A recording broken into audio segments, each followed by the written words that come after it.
Hello everyone, we are now going to go over the peripheral blood flow cytometry from a 58-year-old woman who presents with monocytosis and few circulating blasts.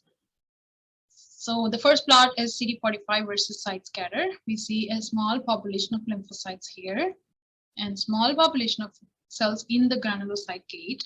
A large population is in this gate.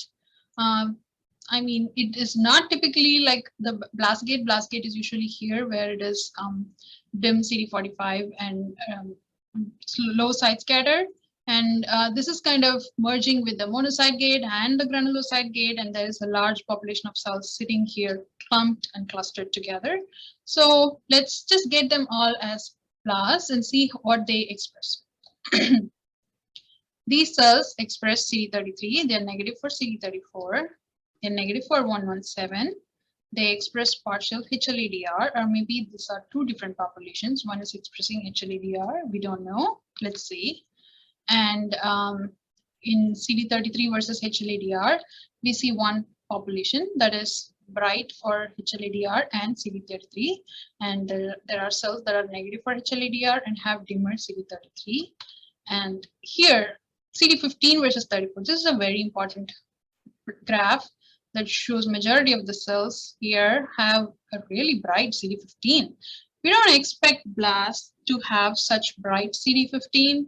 I want you to think what these could be. And then these cells express dim CD38. And again, here we have the population of bright CD15 positive cells. Let's go over tube 2 and then we'll come back here. In tube 2, we again see there are no CD34 positive cells. These cells have, some of these cells have CD13 expression, some don't. 11B is positive in all of them. And 71 negative, surface CD3 negative, again 16. 16 is positive in a lot of these cells. And 16 and 15, we don't expect to see them in the blast. So this is something you have to keep in mind. And again, 14 is not positive on myeloid blast. It can be positive on promonocytes, but these are 14 positive cells that are painted in pink. And if we see these cells do not express 16, they express 11B, and they have a heterogeneous CD13 expression. And those pink cells express CD64, nicely positive for CD64 and CD14. And those cells that were positive for CD16, they have heterogeneous CD64 expression. They're all positive for 11B. 56 is negative. Okay. So, and in HLA-DR and 15, we have two different populations. One is HLA-DR positive, negative for 15. One is 15 positive, negative for HLA-DR. So now let's stop here and go back again. So like I said before, we don't expect blasts to express CD15 and CD16. So what is that in the peripheral blood that would express bright CD16 and CD15? So those are your neutrophils. Mature neutrophils express CD16. If you remember granulocytic maturation, CD16 is bright on the neutrophils, and neutrophils also express bright CD15.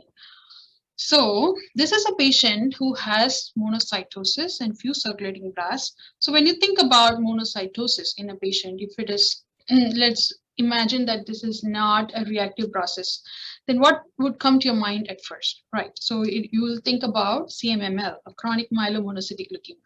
And if you remember, CMML often has dysplastic neutrophils in the peripheral blood. So dysplastic neutrophils are defined by hyposegmentation or hypolobation, and they will have hypogranularity. So both of these elements that contribute to site scatter is missing. Therefore, dysplastic neutrophils will have low site scatter and come and slump in the blast gate and sit with the blast. So that's why you see the granulocytes sitting here, which express bright 15 and 16. So these are not blasts.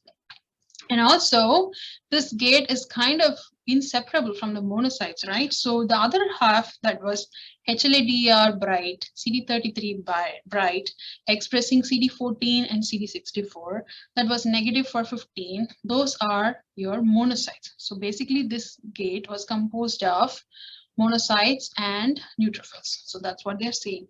And there may be a small population of blast here that is less than 1%.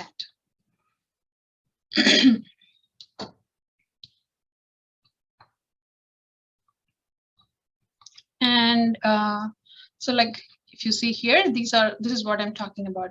And you have to remember that both granulocytes and monocytes can express 11B and 64. So that doesn't really differentiate it from granulocytes or monocytes. This 14 helps, 15 and 16 helps. Now coming to the T cell markers are negative, 4 negative, 2 negative, 3 negative, 7 negative, and 8 negative, and B cell markers 19 negative, 20 negative. So this is another tube called the B myeloid tube. It is a cytoplasmic tube. It has the cytoplasmic markers like TDT, cytoplasmic CD22, and MPO. Let's see what these cells sitting in the blast gate show here. They are 90 negative. Obviously, they are not B cells. They are 34 negative here too. They are TDT negative. So we have seen another immaturity marker that is negative. And if you see MPO, it is positive in half of the cells. So like if you remember, our 15 and 16 positive cells were in the blast gate. So those are mature granulocytes. Obviously, they will have MPO. So that is why we see MPO positivity here. And the other half was monocytes. So they are going to be negative for MPO. And if you see 117, they are negative. So they don't express 34 or 117, but they just express MPO 15 and 16. So matches, right? One other thing you have to pay attention to is if it is granulocytes, why are they not expressing CD10? Good question, but these are dysplastic granulocytes. So dysplastic granulocytes can have downregulation or absence of any of those markers that defines them, like CD16, 15, and 10. Some of them will be negative for 16. Some of them will be negative for 15. Some of them will have asynchrony, like they will express both 117 and 15. So these are all features of dysplasia. And so these cells are negative for 9, negative for DDT again. Now let's go to see them in the granulocyte and the monocyte gate. So these are the cells that were in the granulocyte gate, pretty much nothing. So let's jump to our monocyte gate. So this is not a clean gate, so it's going to be contaminated with some granulocytes in here. But let's try to see evaluate them for the monocytic markers. Like what we saw before, we have a population that is positive for 14 and 64, which are monocytes. And the peripheral blood also showed monocytosis, if you remember. And we have a population of granulocytes that are mixed up there.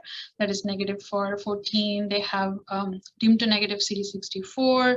Everything is negative for 56. So Cmml has aberrant monocytes. So those can be positive for 56, but here it is negative. 11B is positive in all of the cells, 34 negative. Pretty much the same thing. And again, HLA-DR and 33, you can see that the bright DR and 33 positive monocytes are here and the granulocytes are here. So this is a classic case of CMML, which has monocytosis and dysplastic granulocytes in the peripheral blood. With there were some circulating blasts, but it was less than 1%. So it was not picked up by flow cytometry, or it was there, but it was less than 1%. So the take-home point from this case is that in cases with dysplasia, the granulocytes will come and sit in the blast gate. So do not assume everything is blast. You have to pay attention and keep your morphology in your mind and look for the markers that help you, like for example, 15, 16, and 14 in this case. Thank you.